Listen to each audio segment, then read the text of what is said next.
साथियों नमस्कार। मैं प्रदेश के तमाम पंचायत शिक्षक विद्यालय सहायक साथियों से आज कहना चाहता हूं, अब हमारे स्थायीकरण के लिए जिस तरीके से हमने 3 तारीख को जो स्पष्ट रूप से बात कही थी वो बात आप लोगों तक पहुंच गई होगी, लेकिन मैं एक बार फिर दोहराना चाहता हूं। हमें हमारे स्थायीकरण के लिए जो 2 वर्ष की जो छूट पिछली सरकार में दी गई थी, वर्तमान सरकार ने भी पिछले विधानसभा सत्र में बजट सत्र में उसको आगे बढ़ाया था। साथ ही उसको 1 वर्ष और हमें आगे बढ़वाना है। साथ के साथ हमारे स्थायी पद हमें स्वीकृत करवाने हैं, जिसके लिए हम लगातार पिछले कई दिनों से प्रदेश में जयपुर में रहकर तमाम मंत्रियों तक, तमाम अधिकारियों तक जहाँ जहाँ वो ज्ञापन और अपनी बात हमें पहुँचानी थी वो बात हमने पहुँचाने का प्रयास भी किया। लेकिन उसी बीच में हमें आवश्यकता थी कि एक दबाव के साथ हम जयपुर में कार्यक्रम करें। और आपने देखा होगा 3 तारीख को आप सभी साथी जो भी वहाँ पर पहुँचे पूरी ताकत के साथ राजस्थान सरकार के सामने हमने अपनी बात रखने की कोशिश की। साथियों, उस कार्यक्रम में जो घटनाक्रम हुआ वो सब आपके सामने है, उसके बारे में मैं ज़्यादा कुछ नहीं कहना चाहूँगा। लेकिन हाँ, इतना ज़रूर कहना चाहूँगा साथियों कि जो ये वर्तमान में जो भी काम कर रहे हैं, चाहे मैं खुद हूँ, हमारे साथ भाई रामजीत पटेल हैं, सावल सिंह जी हैं, भाई खेमंत किठाड़ा, ये पूरी टीम एक निस्वार्थ भावना से काम करती है। आपने देखा होगा कि पूरे प्रदेश, आज मैं ये कहने की जरूरत इसलिए पड़ रही है क्योंकि हमारे ऊपर भी कई प्रकार के सवाल आप लोगों को, इसलिए मैं इस बात को कहना चाहता हूँ कि पूरे प्रदेश से हमने पहले भी कहा है और अब भी कह रहे हैं कि किसी प्रकार से हमें कहीं किसी कोई हमने चंदा ना तो लिया और ना हमें इसकी आवश्यकता है। हम निस्वार्थ भावना से अपना काम करें और कोशिश कर रहे हैं कि किसी भी तरीके से हम अपनी मंजिल तक पहुँचें और हमारा जो स्थायी रोजगार हम राजस्थान सरकार से ले सकें। साथियों, इसी बारे में मैं आप लोगों से कहना चाहूँगा, जो हमारा प्रयास था 3 तारीख के बाद 3 तारीख का कार्यक्रम जैसा भी हुआ वो सब आपके सामने है, उससे हम भी आहत हैं और आप लोगों को भी उसमें बुरा लगा होगा।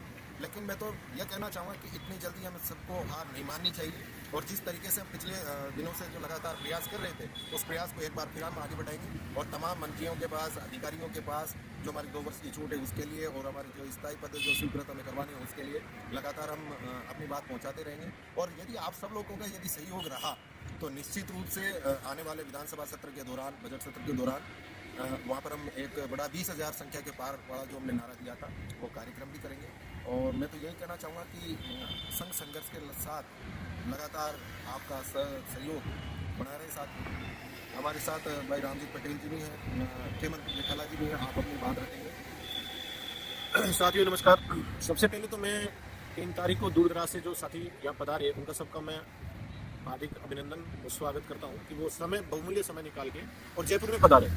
मित्रों, किसी भी प्रकार से आपको टूटने की आवश्यकता नहीं है। 3 तारीख को जो नाटक नौटंकी आपने देखी वो एक दृष्टि से संघ स्तर पर ऐसा नहीं होना चाहिए था। फिर भी मेरे संघर्षशील साथी, चाहे वो आम पंचायत शिक्षक था, चाहे ब्लॉक अध्यक्ष था, चाहे जिला अध्यक्ष था, यहाँ पहुंचे और आए। कम से कम बात सरकार तक पहुंचाने का एक माध्यम था और वो कहीं ना कहीं तक वो बात पहुंची भी है। हमारी पूरी टीम ने मिलकर अपनी बात को सरकार के सामने रखने का प्रयास किया। और मैं अब आप सब भाइयों से एक निवेदन ये करना चाहूँगा और मैं उन भाइयों का बहुत स्वागत करना चाहूँगा जिन भाइयों ने संघर्ष समिति का गठन किया। मैं उनका स्वागत करता हूं और धन्यवाद ज्ञापन करता हूं। उनको बार बार धन्यवाद देना चाहूंगा कि उन्होंने कम से कम सिस्टम जब फ्लॉप होने लगा, लोग जब नर्वस होने लगे तो उनको सहारा देने के लिए संघर्ष समिति का गठन किया। स्वागत योग्य है। लेकिन मैं आपसे कहना चाहूँगा, बिल्कुल आपकी बात सही है और ये वाजिब बात भी है, क्योंकि समय परिस्थितियाँ इस प्रकार की थी कि चलो ठीक है, जिलाध्यक्ष साथियों ने वहाँ पर एक तुरंत मीटिंग करके और एक संघर्ष समिति बनाई। परिस्थितियाँ इस प्रकार की थी कि वो बैठे, उनके भी अंदर दर्द था संगठन का और जिस प्रकार से उन्होंने संघर्ष समिति बनाई, तो मैं तो अब यही कहना चाहूँगा कि उनको भी बढ़िया तरीके से आगे आकर और काम करना चाहिए, क्योंकि ये किसी केवल एक नरेंद्र चौधरी का या खेमंत किठाड़ा का, सावल सिंह का या रामजीत पटेल केवल हमारा काम नहीं है, ये सब लोगों का काम। तो अगर आप लोग आगे आकर, तो मैं यही बात चौधरी साहब कहना चाहूंगा मेरे आम साथियों को, जो दूर दराज ढाणी गांव में बैठा है वो बहुत ही आशा भरी निगाहों की तरफ देखता है, आशा भरी निगाहों से अपनी तरफ देखता है। तो मैं उनका स्वागत करता हूं जिन्होंने संघर्ष समिति बनाई। लेकिन हम सब मिलकर सभी नए पुराने साथी एक होके, विधानसभा सत्र आ रहा है उसमें अब की बार 20,000 पार। अगर साथियों आपका सपोर्ट और सहयोग रहा तो 101% हम अपने मकसद में कामयाब होंगे। किसी सरकार से अपने पद सर्जित करने वाली बात हो, नियमितीकरण वाली जो बात है, अपना हक सरकार से लेकर रहेंगे। अब मैं तमाम भाइयों से ये निवेदन करना चाहूंगा कि संघर्ष समिति के माध्यम से जो किया गया है, नई पुरानी सभी साथियों को बैठाएंगे। मैं अपनी तरफ से एक सुझाव और देना चाहता हूँ कि अपने प्रदेश की एक संघर्ष समिति के माध्यम से, संघर्ष समिति के जो लोग हैं वो विचार मंथन करके, और नितांत आवश्यक है कि एक प्रदेश की मीटिंग हो और एक रूपता लाके किसी भी पदाधिकारी को किसी भी प्रकार की चाहे जिम्मेदारी देना चाहे, चाहे संघर्ष समिति के माध्यम से आगे संघर्ष करना चाहे, लेकिन सब लोगों का निर्णय लेके और एक ऐसा मैसेज सरकार को देना है कि हमें अपना जो पहले का जो सरकार का जो हमारा संघर्ष है 15 सालों का व्यर्थ नहीं जाए और हम अपने मकसद में कामयाब हों। धन्यवाद साथियों। सब बहुत अच्छी बात कही भाई नरेंद्र चौधरी जी ने, भाई खेमन जी ने, कि एक संघर्ष समिति बनी है। सभी कार्यकारिणियों को भंग करते हुए ये जिलाध्यक्षों का व्यक्तिगत निर्णय था। हम उस किसी मीटिंग में थे भी नहीं थे, प्रदेश के नेताओं उसमें बुलाया भी नहीं गया।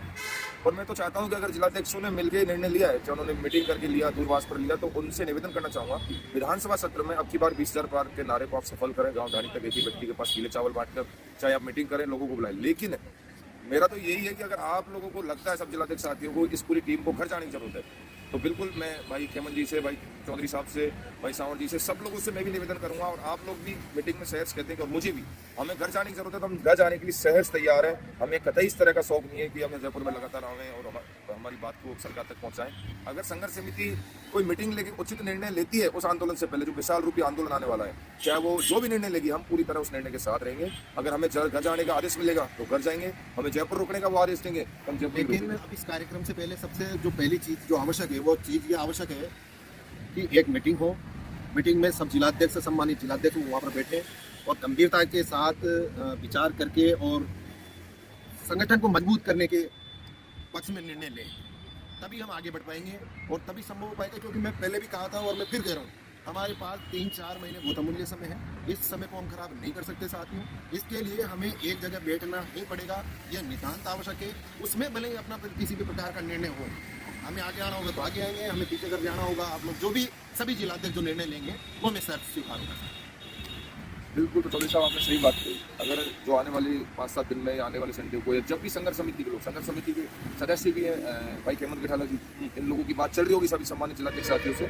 पटेल जी देखो, मैंने अभी संघर्ष समिति का गठन कर दिया।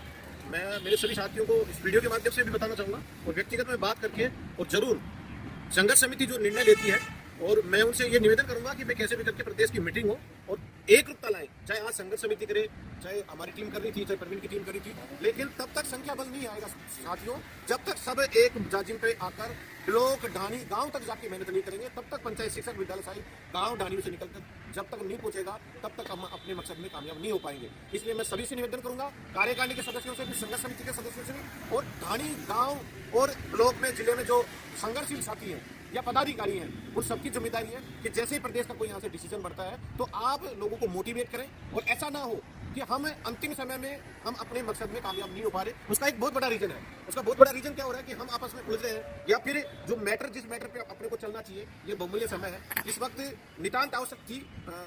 मैंने पिछले 2-3 जब आंदोलन हुए, पिछले 6 तारीख का था, 11 का बीकानेर था, फिर अब ये 3 तारीख का था।